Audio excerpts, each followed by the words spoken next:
Hola, ¿sabes cómo establecer una integral definida para calcular área? Si no lo sabes, tienes que ver este video.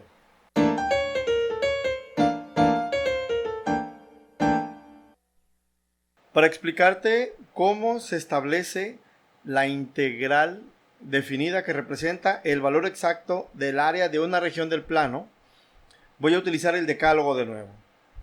Entonces, para aplicar el decálogo, el paso número 0, recuerda, siempre el paso número 0 consiste en identificar el problema como uno de los problemas que se pueden resolver por medio de una integral definida. ¿Cómo me puedo dar cuenta?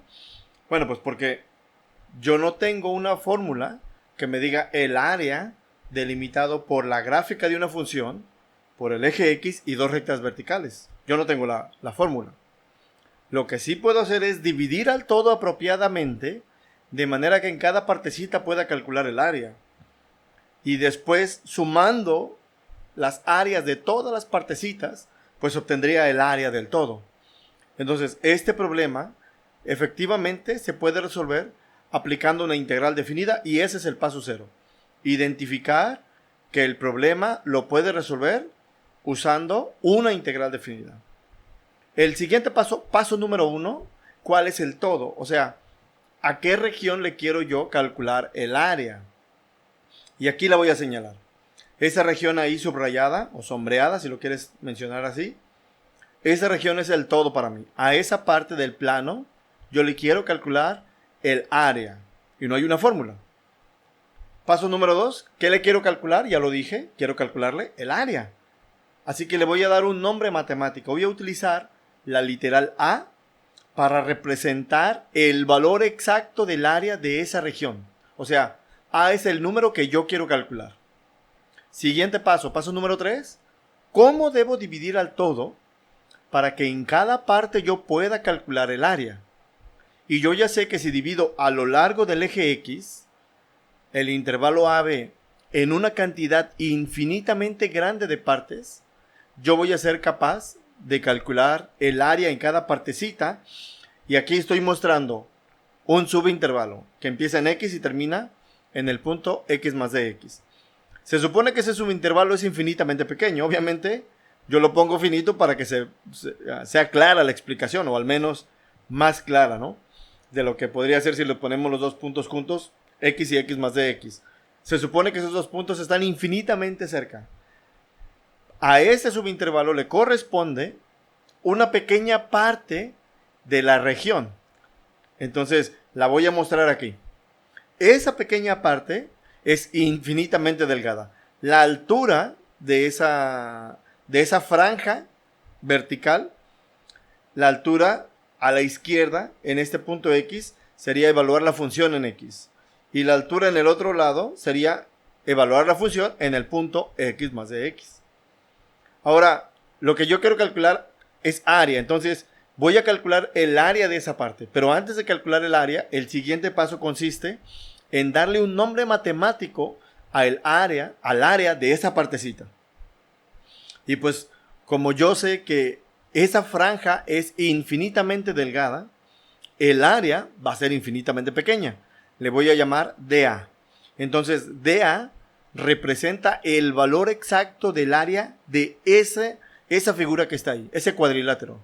¿Cómo sé que es cuadrilátero? Lo que pasa es que el intervalo que empieza en X y termina en X más de X es infinitamente pequeño.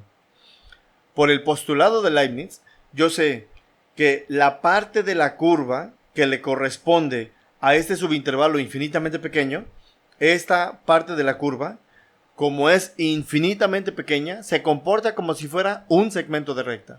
Es decir, la curva en lo infinitamente pequeño se comporta como si fuera una línea poligonal, o sea, formada por segmentos de recta. Entonces, este pedacito de aquí arriba, en realidad es un segmento de recta. Y como es un segmento de recta, pues tengo 4 lados rectos y significa que eso es un cuadrilátero. Por cierto, es un trapecio. Su base mayor es f evaluado, mide f evaluado en x más dx. La base menor es la que está aquí a la izquierda, sería f evaluado en x. La altura de este trapecio sería de x. Lo que yo sé es que el área total es igual a la suma de las áreas de todas las partecitas, de todos los trapecios, de todas las partes en las que yo dividí el todo. Entonces, el área total es igual a la suma de todos los diferenciales de área. Es decir, el área de la región es igual a la suma de las áreas de todas las partes en las cuales yo dividí al todo.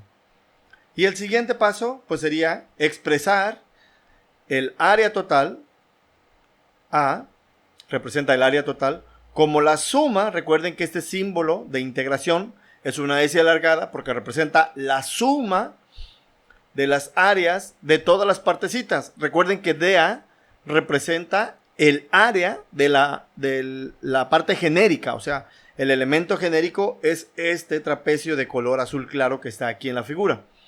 Entonces, el área total es sumar las áreas de todas las partes. Y esta R lo único que me indica es que tengo que seleccionar los límites de integración, los límites de mi suma, empezando en X es igual a A y terminando en X es igual a B. Es decir, tengo que elegir los límites de mi integral de manera que el todo esté cubierto completamente, que no me haga falta ninguna partecita del todo, para que obtenga el valor exacto. El siguiente paso, pues, sería explicar o calcular cuánto vale DA. ¿Cómo calculo el área del elemento genérico? Y en este caso, ya lo mencioné, el elemento genérico es un trapecio. Y como es un trapecio, pues vamos a ocupar la fórmula para calcular el área del trapecio. ¿Cómo calculo el área del trapecio? Pues el diferencial de área sería el área de este trapecio que está aquí mostrado. Sería base menor, eso es f de x, más la base mayor, ese es f evaluado en x más dx, sería esta altura, por la altura del trapecio, que en este caso sería de x, la distancia entre estas dos líneas verticales. Eso entre 2. Entonces, aplicando la fórmula sería base menor del trapecio más base mayor del trapecio entre 2 por la altura del trapecio. Y ahora lo que yo quiero es expresar todo en términos de la función o la derivada evaluada en el mismo punto, en x. Si se fijan, aquí tengo yo f evaluada en x y también tengo f evaluada en x más de x. Para poder tener una fórmula que sistemáticamente me permita calcular el área de todos los elementos, pues me convendría que todo estuviera evaluado en un solo punto para el elemento genérico. O sea, que todo se evalúe en x. Para simplificar esta expresión, vamos a utilizar el postulado de Leibniz.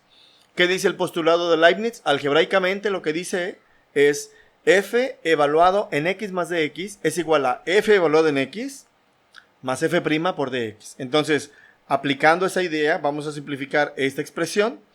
En lugar de escribir f evaluado en x más dx, aplicamos la fórmula correspondiente al postulado de Leibniz.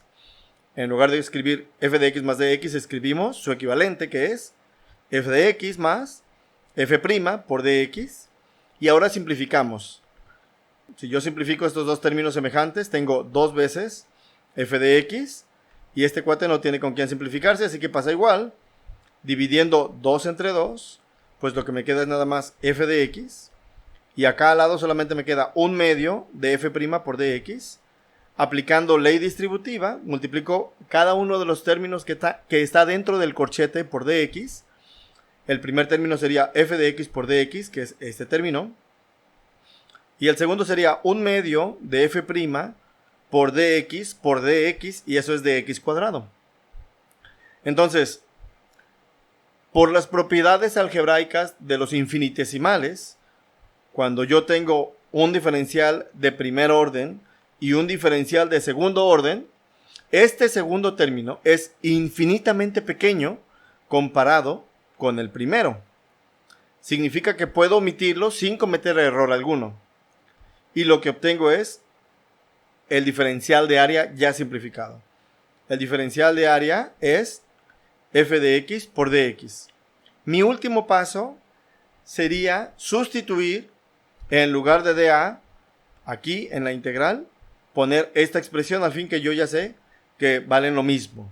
Entonces, haciendo esa sustitución, yo tengo que sumar desde x es igual a A hasta x es igual a B, todos los diferenciales de área, que en este caso son iguales a f de x por dx.